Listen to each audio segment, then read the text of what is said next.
제 세대 파역이 한 명 있습니다.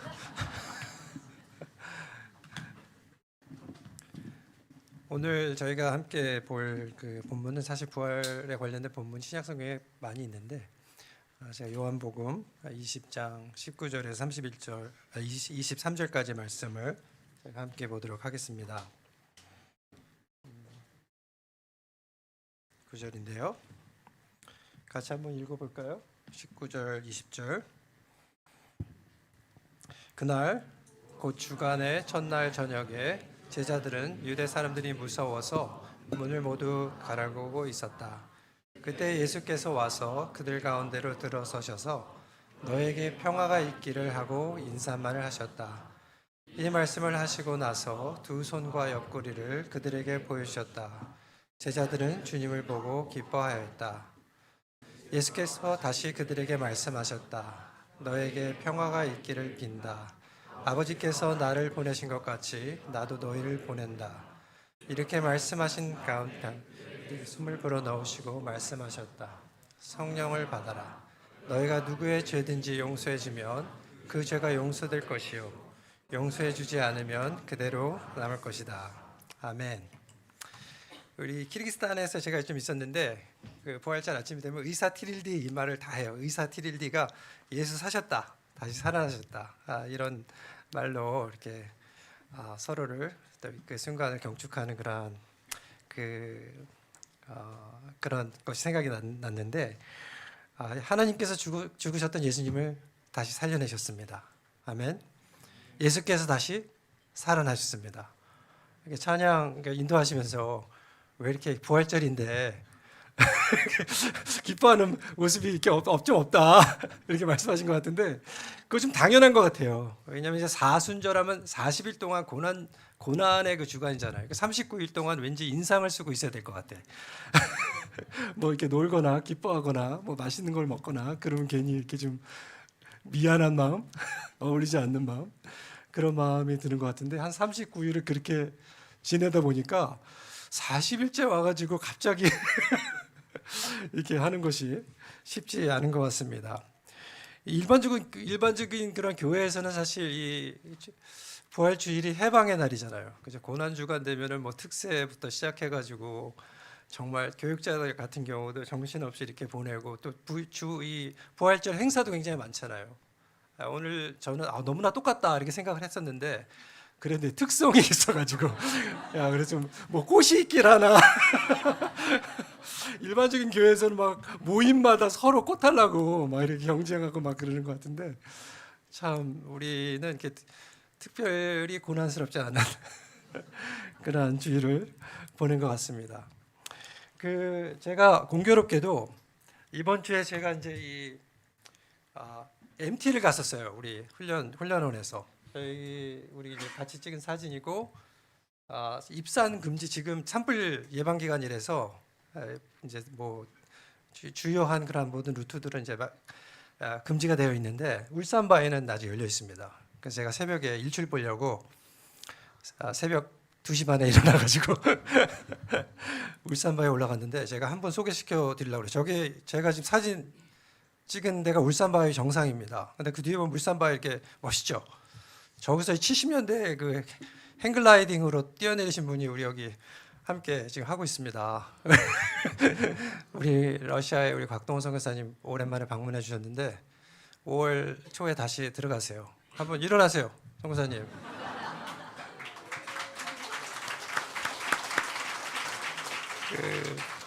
저기서 70년대에 만든 행글라이딩으로 뛰어내리시는 분은 사실 제정신을 가지신 분은 아니죠.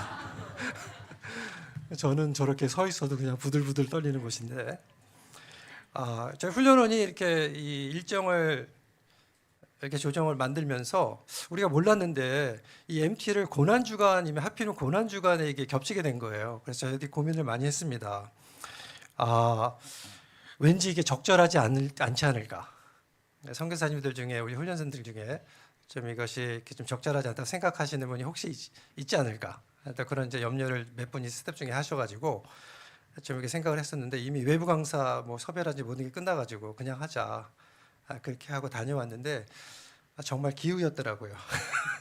모두가 즐거운 그런 시간을 저희가 보내고 왔습니다. 저는 이제 제가 제 세례파라고 말씀드렸는데 한 번은 성당에서 세례를 받았고 한 번은 제가 지금 저희 파송교회 거기서 제가 전도사로 처음 우리 시작을 했는데 96년도에 우리 교회에서 이제 세례를 받아서 두 번을 제가 세례를 받았습니다. 이 성당에 가면은 이렇게 양쪽으로 모든 성당이 그렇지 않지만 대부분의 성당이 양쪽으로 이 예수의 십자가의 길을 7개의 판화, 7개의 그림으로 7개씩 7개씩 14개를 이렇게 걸어놓은 모습을 저희들이 자주 보게 됩니다. 그것은 이 십자가의 그 예수님의 십자가의 그 길에 14가지의 장면을 거기다 걸어놓고 처음에 시작하는 것은 예수님께 사형 선고를 받으시는 그 그림. 그 마지막 14번째는 무덤에 묻히시는 무덤에 계신 예수님의 그런 모습으로 시작되는 14가지의 그런 처소들을 이렇게 돌아가면서 이렇게 묵상하면서 기도하는데 특히 이제 사순절에는 그렇죠. 그런데 흥미롭게도 이 14처소의 그 그림에는 부활하신 예수님의 모습은 없어요. 그러니까 이제 고난 주간하면 우리는 여전히 사순절 그러면은 이런 고난에 대한 묵상하고 그것이 이제 초점이 거기에 가 있다는 것을 저희가 보게 됩니다. 우리는 흔히 예수님을 따르는 그런 제자의 길을 십자가의 길, 고난의 길로 이해합니다. 맞는 말이죠. 예수님께서도 누구든지 나를 따라오려는 사람은 자신을 부인하고 자기의 십자가를 지고 매일같이 나를 따라야 된다. 이렇게 저희들에게 말씀을 하셨습니다. 그렇다면 예수님을 따르는 그러한 삶은 날마다 고통으로 가득 찬 그러한 길, 기쁨은 없고 힘에 지쳐서 헐떡대는 그러한 삶이어야 할까요? 우리는 예수님의 그러한 고난과 우리의 고난을 어떠한 관점에서 바라보아야 하겠습니까? 저는 뭐 그렇게 나이가 많지는 않은데 우리 친구들이 와 있다는 걸 오늘 아침에 알았는데 우리 날자 친구들이 저를 보면 나이가 굉장히 많은 사람으로 생각하겠지만 개인적으로는 뭐 아직 나이가 그렇게 많다 이런 생각은 안 해요. 그렇지만 지나온 그런 삶의 그런 여러 가지 그런 상황들을 제가 이렇게 경험하면서 정말 이 관점의 중요성을 새삼스럽게 계속 깨닫게 되는 것 같습니다. 삶을 어떤 상황을 어떠한 관점에서 바라볼 것인가. 예수님께서는 십자가를 지시기 위해서 이 땅에 오셨지만 그분의 일상은 어떻게 보면 다른 사람들의 그런 삶의 모습과 크게 다르지 않았다. 이런 느낌을 신약 성경을 읽다 보면 또 느끼게 됩니다. 조급하지 않으시고 정말 할 일이 너무 많으신데 조급하지 않으시고 여유가 있는 그런 모습을 보여주시고 좀 근엄하고 항상 심각하게 살아야 될 것 같은데 또 유머가 넘치는 그런 모습을 보여주시고 뭐 때로는 화를 내시기도 하지만 고난과 그러한 두려움으로 인상을 막 이렇게 쓰고 있는 그러한 얼굴보다는 기쁨과 평화와 그러한 사랑이 충만한 그러한 모습을 그러한 인상을 주시지 않나 이런 생각을 제가 하게 됩니다. 아마도 그 비결은 예수께서 언제나 그가 원래 계셨던 곳, 그 위의 곳, 하늘의 관점, 곧 아버지의 관점으로 그의 삶을 바라보고 그 삶 속에 존재하는 고난을 이해해서이지 않을까 그런 생각을 하게 됩니다. 오늘 본문은 하나님 나라에 대한 선교적인 메시지, 곧 복음이라는 기쁜 소식을 전하고 있는 요한복음의 결론 부분입니다. 20장, 21장 두 장으로 나타나는데요. 이 요한복음의 결론은 다른 세 개의 그러한 공간 복음서와 마찬가지로 예수께서 죽으시고 부활하시는 그러한 이야기로 막을 내리는 것을 우리가 보게 됩니다. 거기에 이제 누가복음의 이야기는 승천의 이야기를 더하죠. 십자가의 죽음으로 끝이 나는 것이 아니라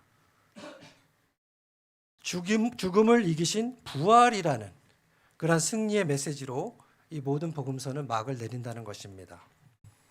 부활이라는 사건이 없이는 복음의 이야기도 우리들의 구원 이야기도 완성되지 않는다는 것입니다. 이것은 곧 우리의 인생 또한 육체적인 그런 죽음으로 끝나는 것이 아니라는 것을 말해줍니다. 다시 말해서 교회와 그리스도인은 오직 부활의 관점에서, 그 관점에서만 그들의 또 우리들의 온전한 정체성을 이해할 수 있다는 것입니다. 최근 목사님께서 책을 내셨죠. 지난번에 제가 책을 내실 때마다 사는데 나가면서 지난번에 쓰신 책들 내가 못 읽었거든요. 근데 자꾸 내셔가지고 사긴 사는데 그 내가 사놓으면 또 이렇게 러시아 선교사님 오셔서 가져가세요. 그래서 뭐 어쨌든 누군가 읽으면 되죠. 이 책의 제목 여러분 아십니까? 우리는 하나님을 아는가? 부제가 있어요. 부제. 그래서 알면 어쩌라고? 그게 부제는 아니고 그 부제는 하나님을 아는 지식은 우리를 어떻게 변화시키는가입니다. 그중 한 장의 제목이 전능하신 하나님입니다. 전능하신 하나님의 속성은 여러 가지로 나타나죠. 그런데 그 앞권은 죽은 자를 일으키시는 하나님의 모습일 것입니다. 여러분 이러한 하나님을 아십니까? 죽은 자를 살리시는 하나님 말입니다. 여러분 이러한 하나님을 믿으십니까? 죽은 자를 살리시는 하나님 말입니다. 만약 그렇다면 이러한 하나님을 아는 지식과 그 믿음은 우리의 삶을 어떻게 지금 여기에 우리의 일상 가운데 우리의 삶을 어떻게 변화시켜야 하겠습니까? 본문은 예수님을 따르는 제자 공동체의 모습은 예수님의 부활로 완전히 변화된 새로운 정체성을 갖게 된 공동체, 이제는 죽음이 아니라 부활의 그러한 관점으로 세상을 바라보는 부활 공동체의 모습이어야 함을 말해줍니다. 본문은 또한 이러한 부활 공동체는 첫 번째로 이미 예수님의 부활을 경험했고, 둘째로는 부활의 기쁨으로 현재를 살아가고, 셋째는 그 온전한 완성을 소망하는 그러한 공동체여야 함을 보여주고 있습니다. 부활에는 미래적인 측면이 있지만 그것만이 존재하는 것이 아니라 과거와 현재의 의미 또한 있다는 말입니다. 과거와 현재와 미래는 각각 존재하는 것이 아니라 연속적이고, 이는 우리가 왜 오늘 우리의 일상 가운데서 부활의 삶을 살아가야 하는지를 또한 말해주고 있는 것입니다. 이 부활의 공동체는 이미 예수님의 부활을 경험한 공동체입니다. 하지만 오늘 본문과 이어지는 본문에서는 예수님의 부활을 직접 아직은 목도하지 않은 그런 사도들, 이 사도들이 부활의 사건은 이미 일어났음에도 불구하고, 그 사건에 대한 증언이 전달되었음에도 불구하고 여전히 어둠의 세력에 사로잡혀 두려움과 의심의 모습을 보여주고 있는 그러한 것을 저희가 보게 됩니다. 저희가 읽은 대로 이건 이제 아까 십자가의 그 14초의 성당에 가면 이제 걸려 있는 그러한 것들 이해가 되는데 아까 못 보여드렸네요. 19절 이렇게 되죠. 그날 곧 주간의 첫날 저녁에, 부활하신 첫날 예수님 부활하셨어요. 증언을 받았어요. 그럼에도 불구하고 제자들은 유대 사람들이 무서워서 문을 모두 닫아 걸고 있었다.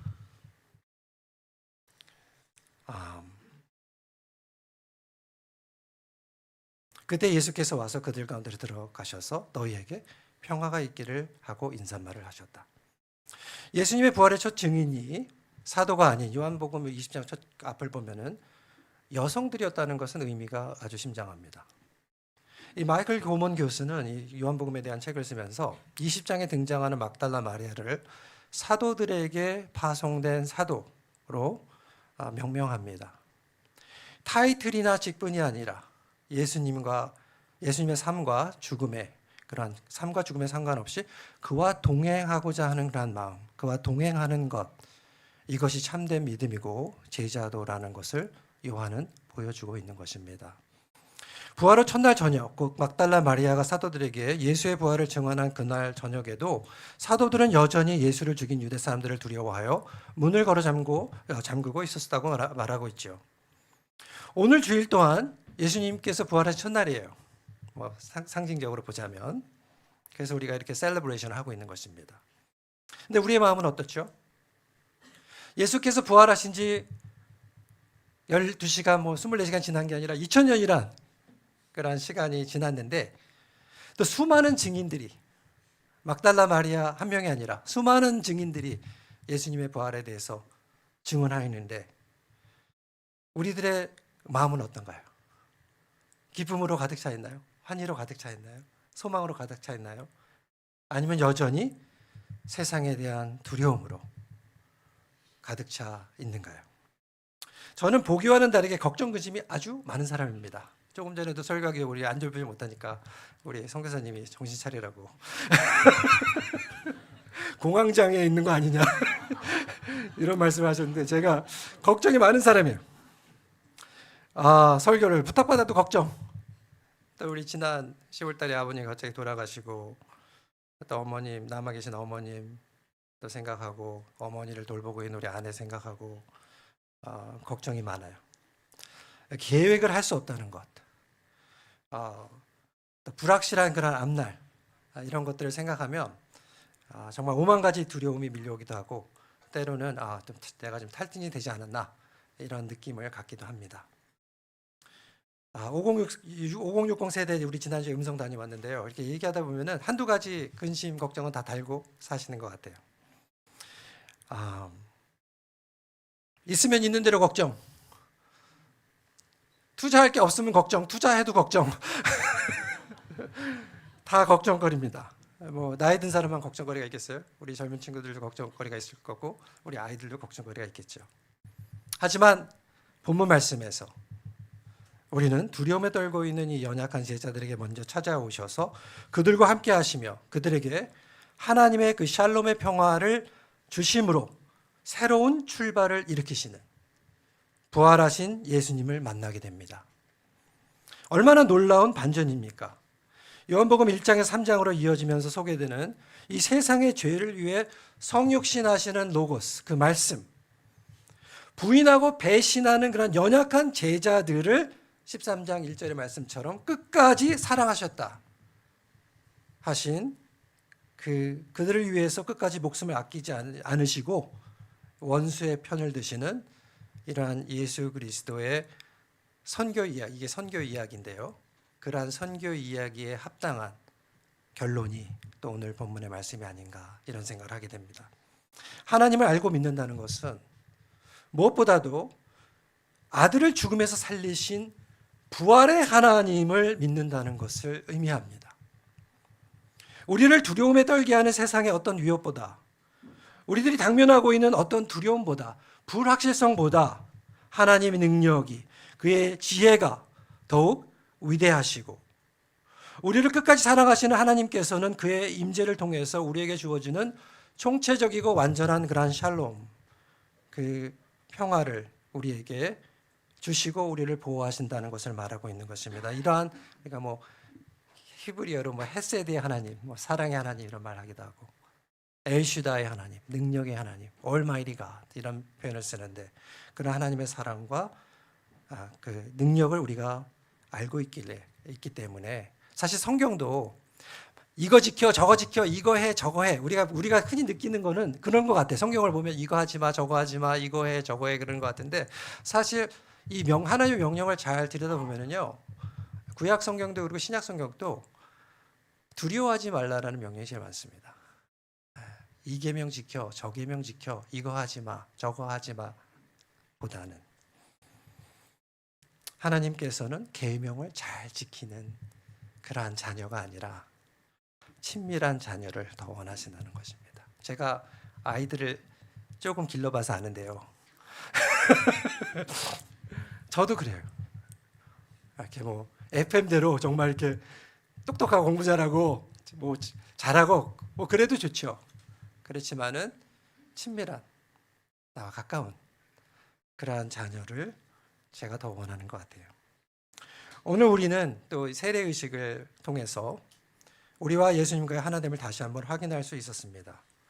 이 골로새서 2장 12절에서 이렇게 말합니다. 여러분은 세례로 그리스도와 함께 묻혔고 또한 그분을 죽은 사람들 가운데 살리신 하나님의 능력을 믿는 믿음으로 그리스도 안에서 그리스도와 함께 살아났습니다.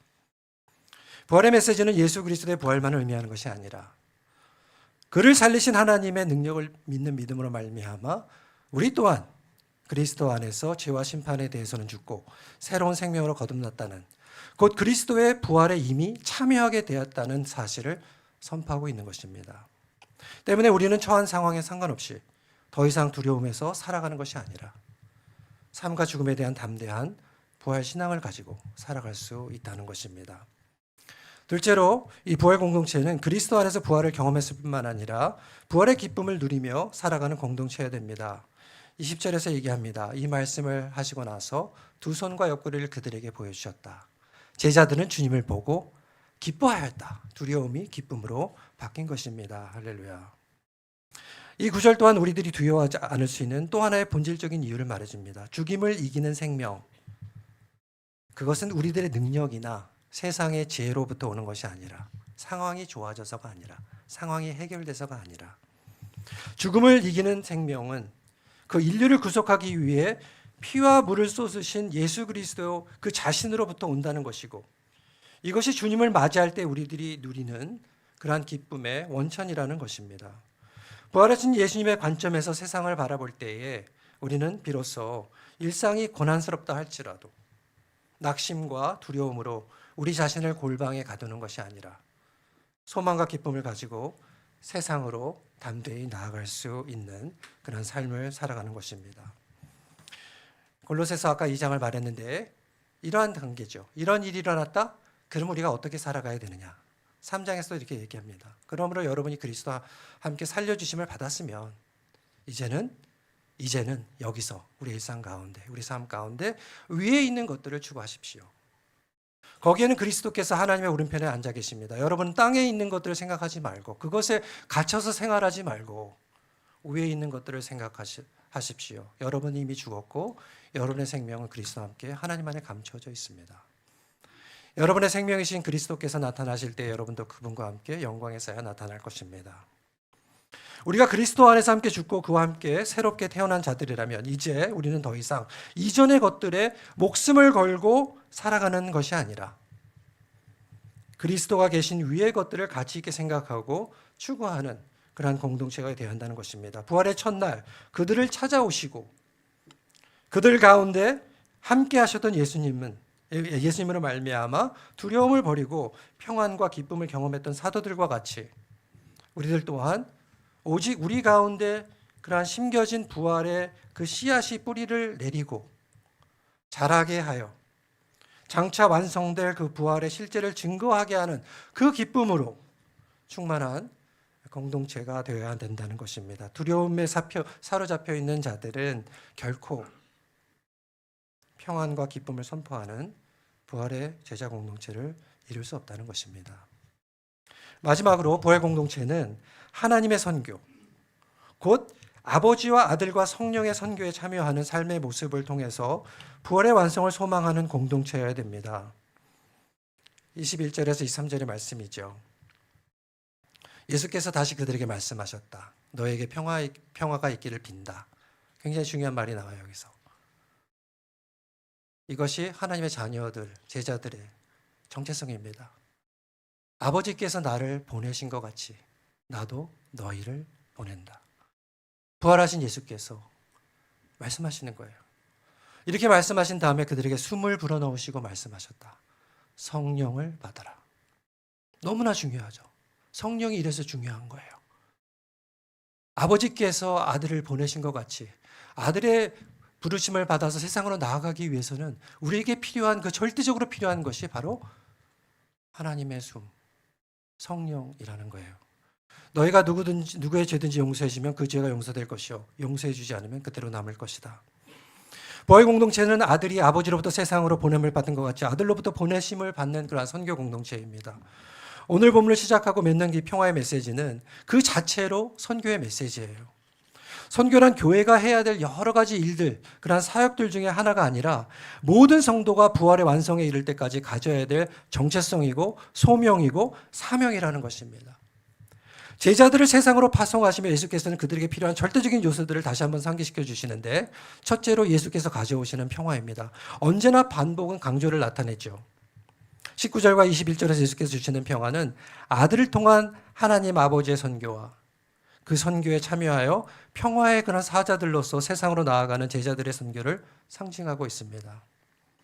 성육신과 십자가의 모습을 통해 적대적인 세상을 사랑하시고 치유하시는 성삼위 하나님과 같이 부활 공동체는 무엇보다도 폭력과 복수의 방법이 아닌 화해와 샬롬의 공동체여야 됨을 말하고 있는 것입니다. 당연히 이러한 제자들의 선교는 우리들의 능력이 아닌 십자가의 길을 사랑하고 감당하게 하시는 성령 하나님의 인도하심과 권능을 필요로 합니다. 오늘 본문에서 표현처럼 예수께서 불어넣으시는 새로운 생명의 숨을 필요로 한다는 것입니다. 모든 것이 하나님의 행하심입니다. 본문에서 제자들이 하는 것은 단 한 가지도 없습니다. 그저 부활하신 예수님의 기쁨에 동참할 뿐입니다.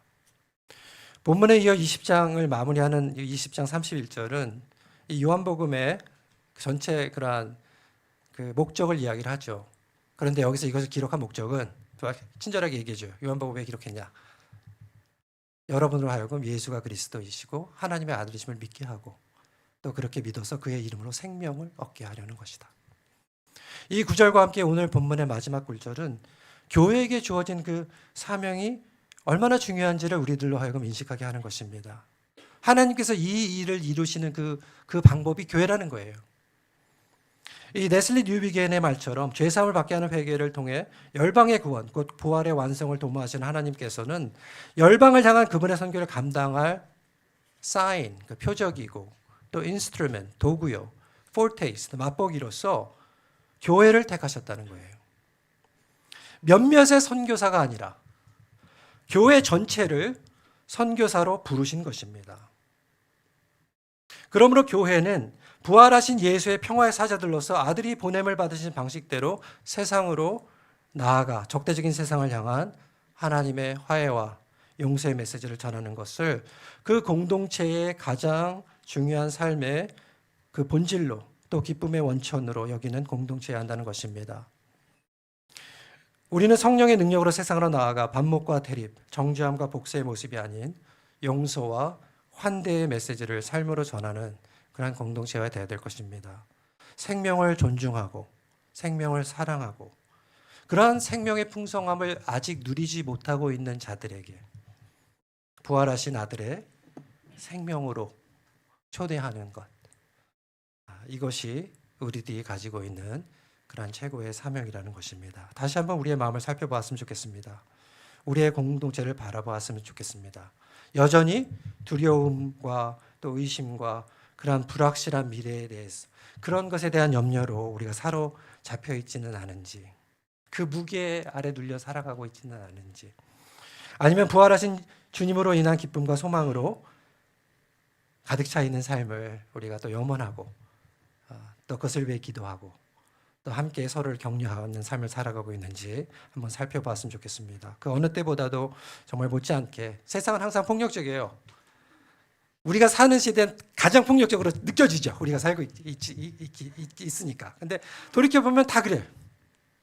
우리가 사는 세상도 어느 세상 못지않게 폭력적이고 자신의 유익과 생존만을 최고의 가치로 살아가는 그러한 세상 속에서 살아가는 것은 언제나 어려운 일입니다.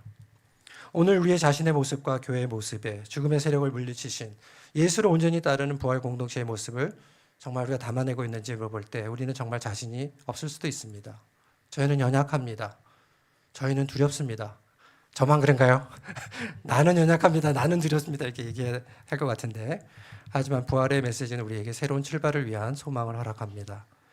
비록 상황은 변하지 않는다 할지라도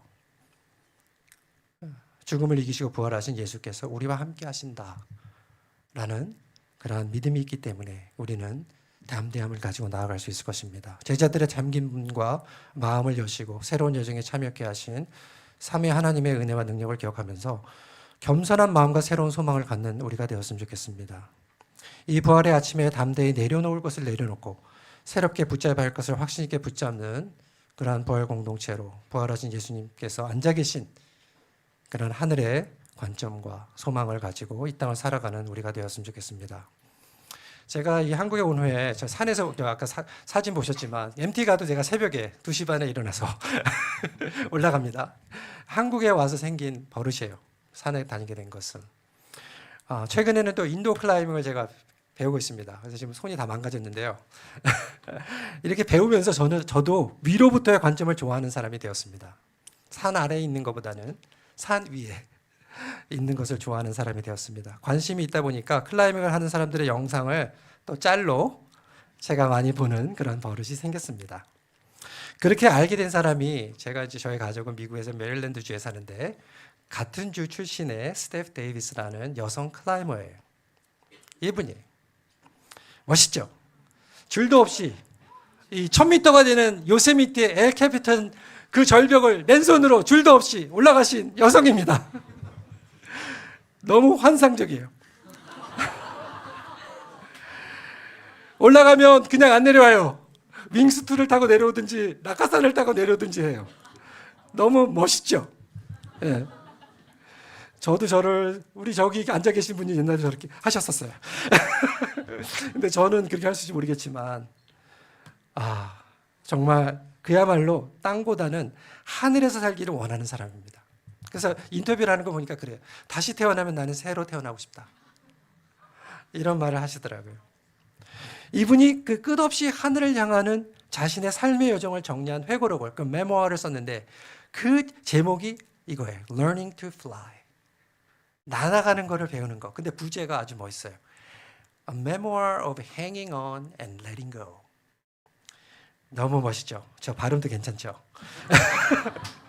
이 나는 것을 배우기 위해 하늘에 오르기 위해서는 붙잡아야 할 것을 꽉 붙잡아야 되는 거예요. hanging on 해야 되는 거예요. 1000m 올라가는데 한 20m만 올라가서 떨어져도 죽어요. 500m 안 올라가도 돼. 그러니까 얼마나 붙잡아야 돼요. hanging on 해야 돼요. 아무리 힘이 들어도 hanging on, 붙잡고 있어야 되잖아요. 매달려 있어야 되잖아요. 근데 내가 오르기 위해서는 이 붙잡은 것을 내가 내려놓아야 되죠. 새로운 것을 잡아야 되는데 새로운 것을 잡는 손은 항상 비어있는 손이어야 된다는 거잖아요. 그러니까 hanging on도 필요하지만 letting go가 너무 중요하다는 거죠. 이 letting go가 없으면은 절대로 정상에 오를 수가 없겠죠. 이 스테프 데이비스는 산을 오를 때, 또 산에서 내려올 때 오롯이 자신의 뛰어난 능력과 이 낙하산을 의지해서 내려오지만 부활의 여정에서 우리를 지키는 것은 언제나 실패할 수 있는 우리 자신의 능력이나 펼쳐지지 않을 수 있는 그런 낙하산이 아니라 세상과 우리를 향한 성삼위 하나님의 사랑과 능력이라는 것을 저희들이 기억하면서 담대함과 확신을 갖고 부활의 여정을 함께 걸어야 할 것입니다. 이러한 여정을 함께 걸으면서 우리가 개인적으로나 또 공동체적으로 내려놓을 것을 할 것은 무엇인지, 정말 또 내가 반드시 붙잡아야 할 것은 무엇인지 깊이 생각하면서 하나님의 도우심을 청하는 그런 여러분과 제가 되었으면 좋겠습니다. 우리 하나의 공동체가 아들을 살리신 그 부활의 하나님에 대한 견고한 신앙 위에 서서 땅의 관점이 아닌 하늘의 관점을 갖고 일상을 살아가는 그러한 공동체가 되었으면 좋겠습니다. 세상의 풍조에 쉽게 흔들리지 않으면서도 부활의 완성을 위해 여전히 선교의 길을 걷고 계신 그 예수님의 길에 함께 동행하고 선교적인 제자, 또 그 여정에 순종하는 그러한 선교적인 제자 공동체가 되어 갔으면 좋겠습니다. 이러한 저희들이 될 수 있도록 함께 기도하지요. 제가 기도하고 마치도록 하겠습니다. 기도하시겠습니다. 하나님 감사함을 드립니다. 저희들은 연약합니다. 아버지 하나님, 저희들은 여전히 두렵습니다. 아버지 하나님, 그러한 또 오늘 본문 말씀을 통해서 그러한 저희들에게 먼저 찾아오시고 저희들의 잠긴 문을 여시고 저희들의 잠긴 마음을 여시고 새로운 출발을 가능케 하시는 예수 그리스도의 부활의 모습을 저희들에게 다시 한번 상기시켜 주시니 감사함을 드립니다.